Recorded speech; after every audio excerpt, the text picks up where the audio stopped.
तो अगर बात करता हूँ आज according to Tata AIA capital guarantee solution plan के मुताबिक यहाँ पर मैंने कंसिडर किया है इन्वेस्टमेंट अमाउंट 5000 रुपीज़ का 10 साल के लिए, और 20 साल के बाद मैं अपना पैसा विड्रॉ करूँगा। इट मीन्स जो 5-5 हज़ार रुपये का अमाउंट है वो मैं 10 साल के लिए पे करूँगा। टोटल अमाउंट मेरा जो हो जाएगा वो 6 लाख रुपये जमा हो जाएगा, और 20 साल के बाद अगर मैं उसको विड्रॉ करता हूँ तो उस केस में 51,30,000 रुपीज़ का अमाउंट बनता है इन 2043 अगर मैं इस प्लान को ऑप्ट करता हूं, जहां पर कंपनी रिटर्न जो है वो एवरेज कंसिडर कर रही है 14.3% का। अब अगर रिटर्न्स की बात आती है तो उस केस में मैं आपको पहले दिखाना चाहूँगा कि एग्जैक्टली कंपनी इतना रिटर्न जो है वो प्रोवाइड कर भी रही है या नहीं कर रही है, या ये सिर्फ से सिर्फ एज इट इज़ यहाँ पर लिखा हुआ है।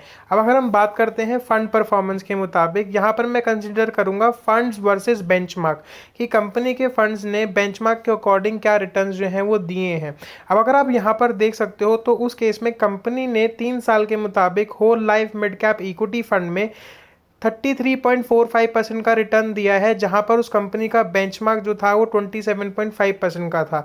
इसी तरीके से अकॉर्डिंग टू प्रीवियस 7 ईयर्स अगर हम देखते हैं तो 15.4% का रिटर्न जो है इस पर्टिकुलर फंड के अंदर आ रहा है, जहां पर इनका बेंचमार्क 13.03% का था।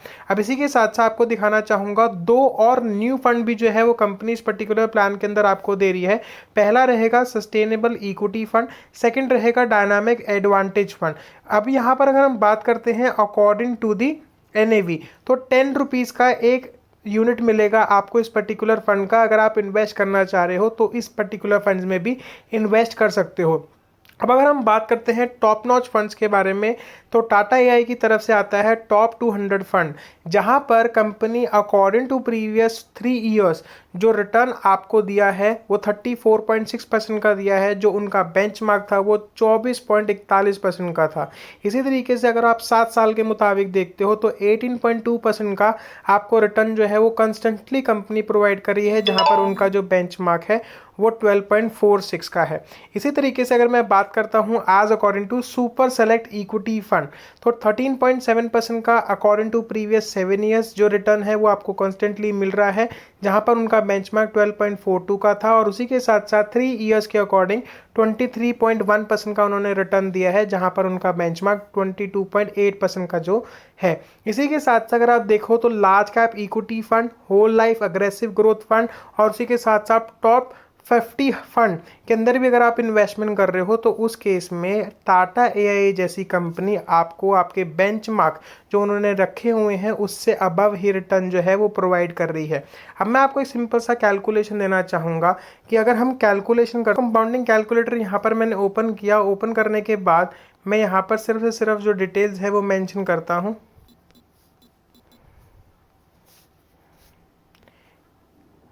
कंपाउंडिंग कैलकुलेटर ओपन होने के बाद मैं यहाँ पर कंसिडर करता हूँ एवरेज रिटर्न सिर्फ 13% का। यहाँ पर कंपनी ने बोला मुझे कि आप जो इन्वेस्टमेंट करोगे वो 10 साल के लिए करोगे, और एवरेज रिटर्न मैं कंसिडर कर रहा हूँ 13% का, जहाँ पे मेरा इनिशियल बैलेंस जो है वो 5,000 रुपये का है, और उसी के साथ साथ मंथली कंट्रीब्यूशन भी जो है वो 5-5 हज़ार रुपये का है। अकॉर्डिंग टू दिस मेरा जो टोटल अमाउंट मैंने इन्वेस्ट किया वो 6 लाख रुपये किया। अगर मुझे 13% का एवरेज रिटर्न भी मिल जाता है इन सभी फंड्स के अंदर इन्वेस्ट करने के बाद, तो मेरा जो वैल्यू है वो 12,38,403 रुपये का हो जाता है। अब ये 12,38,403 रुपये अगर मैं फर्दर और इन्वेस्ट कर देता हूँ आने वाले और 10 साल के लिए, तो उस केस में मेरे पास जो रिटर्न आ रहा है according to this 10 year investment तो वो बन जाता है 45,12,410 रुपये का। इट मीन्स कि अगर मैं 13% से ही एवरेज रिटर्न कंसिडर कर लेता हूँ और 10 साल के लिए 12,38,403 रुपये की अमाउंट को इन्वेस्ट करके, तो उस केस में मेरा जो टोटल कॉर्पस बनेगा 20 साल के बाद वो 45,12,410 रुपये का बनेगा। अगर ये फंड्स जो मैं आपको दिखा रहा हूँ इस समय पर मुझे एक एवरेज रिटर्न जो है वो 13% का भी देते हैं, तो भी यहाँ पर आप देख सकते हो कि हर एक कंपनी के हिसाब से, हर एक फंड के हिसाब से जो एवरेज रिटर्न आ रहा है वो दैट इज़ अबव टू 10%। तो आप चाहे 5 साल का ले लीजिए, 3 साल का ले लीजिए, 7 साल का ले लीजिए। तो यहाँ अगर हम इन्वेस्टमेंट कर रहे हैं तो उस केस में हमें रिटर्न जो है वो ईजिली मिल सकते हैं। तो टाटा एआई कंपनी के अंदर अगर आप एक इन्वेस्टमेंट को स्टार्ट कर रहे हैं तो मैं आपको रिकमेंड करूंगा whole life mid cap equity fund. उसी के साथ साथ मैं आपको रिकमेंड करूंगा टॉप 200 फंड इन्वेस्टमेंट करने के लिए super select equity fund, large cap equity fund, whole life aggressive growth fund, top 50 fund या whole life stable growth fund. मैं आपको ये नहीं रिकमेंड करूंगा कि आप इस समय पर गवर्नमेंट सिक्योरिटीज़ में अपना पैसा जो है वो इन्वेस्ट करें, क्योंकि उसमें जो रिटर्न है वो बहुत एवरेज है। और यहाँ पर अगर आप इन्वेस्ट कर रहे हो तो इससे बेहतर ये है कि आप एक एफडी डाल लो, जहाँ पर आपको 7.60% का तो एचडीएफसी बैंक भी जो है वो रिटर्न दे देगा। अगर आपको एक अग्रेसिव रिटर्न चाहिए है तो इन दैट केस आप इजीली कंसिडर कर सकते हो इन पर्टिकुलर फंड्स को, जिनके मैंने आपको परफॉर्मेंस दिखाए according to previous 3 year, 5 year and 7 years. तो अगर आप Tata AI capital guarantee solution plan के अंदर एक इन्वेस्टमेंट को स्टार्ट करना चाह रहे हो तो बेझिझक होके इन्वेस्ट कर सकते हो। अब इसी के साथ साथ मैं आपको बता देना चाहूँगा कि अगर आप इस पर्टिकुलर स्कीम के अंदर एक इन्वेस्टमेंट को स्टार्ट करते हो तो उस केस में जो आपने अमाउंट इन्वेस्ट करी है वो 100% गारंटेड रहेगी। इट मीन्स आपका जो टोटल अमाउंट आप इन्वेस्ट कर रहे हो उसमें से भी आपको कोई रिडक्शन नहीं मिलेगी अगर आप मैच्योरिटी के समय पर पैसा कंपनी से वापस लेते हो।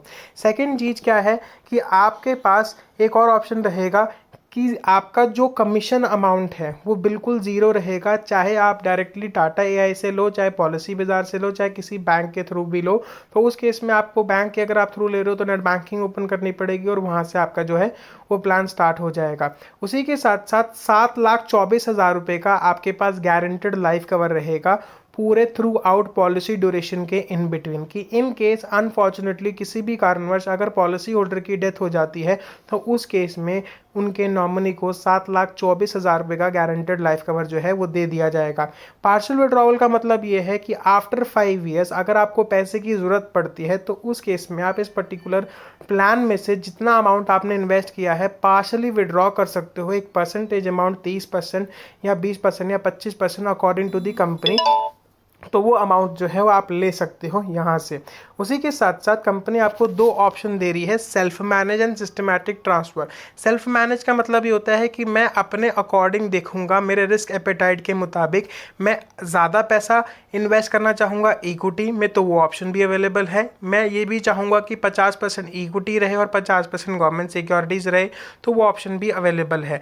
उसी के साथ साथ सिस्टमैटिक ट्रांसफ़र प्लान के अंदर ये रहता है कि कंपनी आपका जो पैसा है वो इक्विटी के अंदर ज़्यादा इन्वेस्ट करती है। जैसे ही 12 साल या 10 साल का टेन्योर जो है वो कंप्लीट होता है या इंस्टॉलमेंट्स कंप्लीट होती है तो अमाउंट जो है वो धीरे धीरे करके इक्विटी से हटाकर गवर्नमेंट सिक्योरिटीज़ के अंदर इन्वेस्ट कर देती है कि जिससे आपका पैसा सेफ एंड सिक्योर रहे और उसी के साथ साथ जो आपने रिटर्न रिसीव किया है मार्केट से वो भी पूरा का पूरा सेफ एंड सिक्योर रहे। मिनिमम एज जो है वो स्टार्ट करने के लिए 18 ईयर्स है, मैक्सिमम एज 59 ईयर्स है। उसी के साथ साथ मिनिमम मैच्योरिटी अमाउंट जो है वो आप ले सकते हो 10 साल के बाद, मैक्सिमम ले सकते हो 30 साल के बाद। अब अगर हम बात करते हैं मिनिमम अमाउंट टू इन्वेस्ट, 3200 रुपये आप महीने का इन्वेस्ट कर सकते हो इस पर्टिकुलर प्लान के अंदर और ईयरली जो रहेगा मिनिमम 36,000 रुपये का रहेगा। इट मीन्स 3,000 रुपये अगर आप इन्वेस्ट करोगे तो उस केस में ईजिली जा सकते हो। लिमिटेड पे के लिए आपके पास ऑप्शन रहेंगे 5 ईयर, 7 ईयर एंड 10 ईयर्स के, मतलब 5 साल के लिए भी अगर आप कंसिडर कर सकते हो बड़े अमाउंट के साथ तो वो ऑप्शन भी अवेलेबल है। इन केस अगर आपको लगता है कि हाँ नॉर्मल अमाउंट जो है मुझे इन्वेस्ट करना है और उसके मुताबिक मुझे रिटर्न मिले तो उस केस में आप 10 साल या 7 साल का ऑप्शन भी जो है वो सेलेक्ट कर सकते हो। सबसे अच्छा फीचर इस पर्टिकुलर प्लान का मुझे यही लगा है आज तक की डेट में, capital guarantee. Your invested amount is 100% guaranteed and will be returned at maturity. It means कि मैं अपना पैसा जितना भी लगा रहा हूँ वो पूरा का पूरा पैसा जो है वो सेफ एंड सिक्योर रहेगा और उसके मुताबिक जो है मुझे कंसिस्टेंट रिटर्न भी जो है वो आता रहेगा। टैक्स सेविंग के लिए अगर कंसिडर करना चाहोगे तो under section 80C and 1010D आप दिखा सकते हो इस पर्टिकुलर प्लान को। अगर आप 5 लाख से अबव का प्रीमियम कंसीडर करते हो तो ही उस केस में जो अमाउंट है वो अंडर सेक्शन 1010D के अंदर कैप्चर नहीं किया जाएगा। अगर आप उससे कम करते हो तो ईजिली आप कैप्चर कर सकते हो। मार्केट लिंक्ड रिटर्न्स रहेंगे, जैसे आपको मैंने दिखाया फंड्स के अंदर कि क्या परफॉर्मेंस है उसके मुताबिक क्या रिटर्न्स जो है वो कंपनी समय पर प्रोवाइड कर रही है। उसी के साथ साथ अगर हम बात करते हैं 7,24,000 रुपीज़ का लाइफ कवर रहेगा और पार्शियल विड्रॉवल भी जो है वो अवेलेबल रहेंगे। ये पर्टिकुलर प्लान आप इजीली लेके चल सकते हो पॉलिसी बाजार की वेबसाइट से भी, और उसी के साथ साथ किसी भी बैंक के अंदर अगर आप कंसल्ट करते हो अपने आरएम से या रिलेशनशिप मैनेजर से या ब्रांच मैनेजर से या आरबीएच से, तो वो भी आपको जो है ईजिली बता देंगे इस पर्टिकुलर प्लान के बारे में। इनकेस अगर आपको प्लान अच्छा लगा हो तो प्लीज़ वीडियो को ज़रूर लाइक करिएगा एंड चैनल को ज़रूर सब्सक्राइब करिएगा। उसी के साथ साथ जैसे मैंने आपको बताया फंड परफॉर्मेंस के बारे में भी, अगर कोई क्वेश्चन, कोई डाउट या कोई क्वेरी रहती है तो कमेंट सेक्शन के अंदर ज़रूर जो है आप उसको मेंशन करिएगा, मैं उसके ऊपर आपको अपडेट प्रोवाइड करूँगा। Thank you for giving me your valuable time, thank you for making me a part of your life. Have a great day दोस्तों, गुड नाइट, टेक केयर।